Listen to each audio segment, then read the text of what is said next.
আজকে মোহনবাগান সমর্থকদের জন্য দিনটা দুর্দান্ত হতে পারত, কিন্তু হইয়াও হইল না। কারণ আজকে প্রথম ম্যাচে ইস্টবেঙ্গল 92 মিনিটের মাথায় গোল খেয়ে ড্র করে এবং মোহনবাগান এই ম্যাচটা আজকে বেঙ্গালুরুতে শ্রীকান্তিরাবা স্টেডিয়ামে বেঙ্গালুরুর বিরুদ্ধে জিতে মাঠ ছাড়তে পারতো, কিন্তু সেটা হয়নি।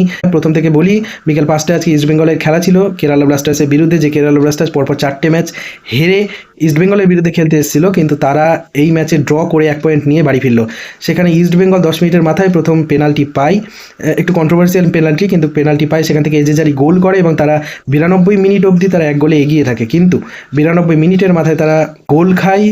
কিন্তু এরপরেই ঘটনা যেটা ঘটে, মাঠ ছেড়ে বেরিয়ে যান ইস্টবেঙ্গল কোচ অস্কার ব্রুজো এবং মাঠ ছেড়ে বেরোনোর পর নিতুদা তার স্বভাবসিদ্ধ ঔদ্ধত্যপূর্ণ ভঙ্গিতে তিনি সমস্ত দায় তাদের ইনভেস্টর ইমামির উপর চাপিয়ে দেন, সমস্ত দায় কোচের উপর চাপিয়ে দেন। এবং মোটামুটিভাবে এটুকু বোঝা যাচ্ছে যে এরপরে অস্কার ব্রুজো আর কতক্ষণ থাকবেন সেটা নিয়ে সন্দেহ আছে। এবং নিতুদা এরকম মন্তব্য করেন যে আমাদের কিছু করার নাই, আমাদের মালিক পক্ষ যা করবে তাই। তো যাই হোক, মোদ্দা কথা আর বেশি দিন অস্কার ব্রুজোর ইস্টবেঙ্গলে নেই, এটা স্পষ্ট। এরপরে হয়তো থংবই সিংটো কোচ করবেন, তবে অনেক সমর্থক নাকি সঞ্জয় সেনকে ইস্টবেঙ্গলের পরবর্তী কোচ হওয়ার জন্য দাবি তুলেছেন নিতুদার কাছে।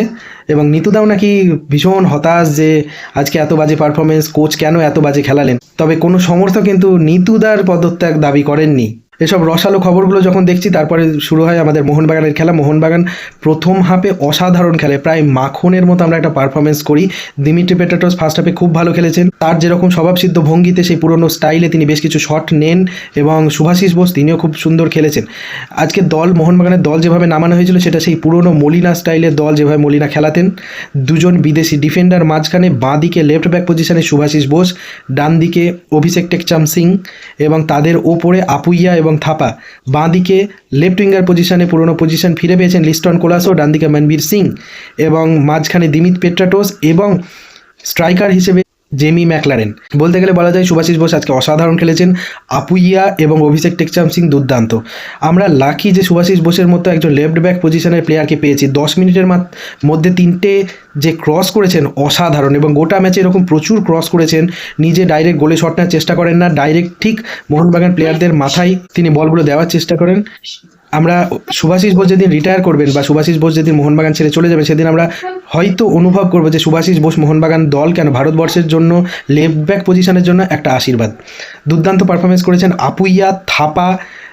দিমিত্রি পেট্রাটোসকে নিয়ে আমার কয়েকটা বক্তব্য আছে। আগের ম্যাচগুলোতে খুব ভালো খেললেও আজকে তিনি সেকেন্ড হাফে ছড়িয়েছেন, তিনি তার সেই ব্যাক পাস আর স্কোয়ার পাসে তিনি ফিরে গেছেন এবং ফার্স্ট হাফে তিনি যথেষ্ট ভালো খেলেছেন। এসব দেখার পরও আমাদের কোচ লোবেরা তিনি কিন্তু 86 মিনিট অবধি কোনো প্লেয়ার চেঞ্জ করেননি। আমরা তো একসময় ভুলেই গেছিলাম যে আমাদের বেঞ্চে কোনো প্লেয়ার আছেন, আমরা 11টা প্লেয়ার নিয়ে আজকে খেলতে নেমেছিলাম। যাই হোক, এবং জেসন কামিন্সের উপর কি আমার কোচের কোনো রাগ আছে কিনা জানি না, তাকেও প্রায় সেই 90 মিনিটের মাথায় নামানো হয়েছে। 86 মিনিটে আমাদের প্রথম চেঞ্জটা হয়, যেটা ভীষণ অবাক হয়েছি আমরা সমর্থকরা। আরও আগেই আমাদের ম্যাচ বেশ কিছু ফ্রেশ লেগ ইনজেক্ট করা দরকার ছিল, তাহলে হয়তো ম্যাচটা আমরা জিতে ফিরতাম। কারণ বেঙ্গালুরুতে যথেষ্ট হিউমিড কন্ডিশনে আমাদেরকে খেলতে হয়েছে এবং তাদের অ্যাটমসফিয়ার বরাবরই অসাধারণ থাকে। অসংখ্য বেঙ্গালুরুর দর্শক আজকে খেলা দেখতে এসেছিল, যারা মোহনবাগানের বিরুদ্ধে খেলাটাকে উপভোগ করে সেই 14-15 মরশুম থেকে। প্রচুর মোহনবাগান দর্শক আজকে বেঙ্গালুরু থেকে খেলা দেখতে এসেছিলেন এবং তারাও আমরা সকলেই উপভোগ করেছি। তবে ম্যাচটা জিতে বেরিয়ে আসতে পারলে আমরা হয়তো বেশি আনন্দ পেতাম। যাই হোক, কোনো ব্যাপার না। আমরা 13 পয়েন্ট পেয়ে আমরা এখনও লিগ শীর্ষে থাকলাম। এরপরে জামশেদপুর নেক্সট ম্যাচে কী করবে সেটার উপর ডিপেন্ড করছে আমাদের লিগ টেবিলে আমরা কোন জায়গায় থাকবো।